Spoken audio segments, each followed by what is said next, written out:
Protests against lockdowns in York, Austria, and the Netherlands. Europe's new COVID strain has drawn thousands of anti-lockdown activists to York, Austria, and the Netherlands.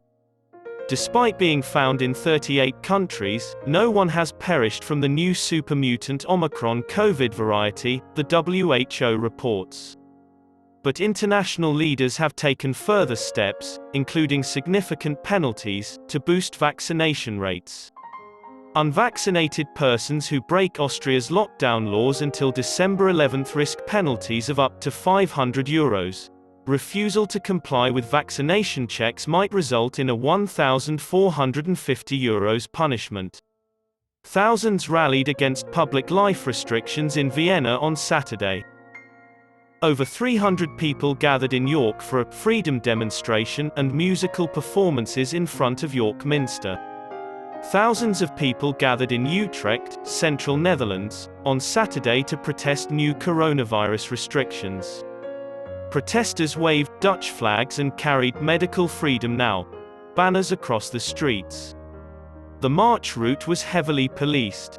That includes closing pubs, restaurants, and most retailers at night to combat a record-breaking surge of COVID-19 cases that threatens to overwhelm the country's healthcare system.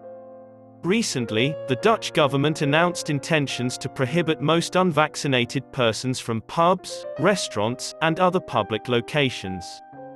Those measures have yet to be implemented due to strong opposition in Parliament, even from the ruling coalition. Faced with rising everyday illnesses, the government said last month that vaccines will be required starting in February.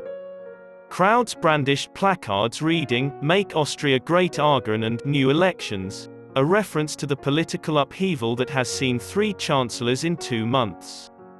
In the heart of Vienna, on the Ring Boulevard, over 1,200 police officers were sent to address isolated demonstrations. Not wearing a mask will result in a fine, police added.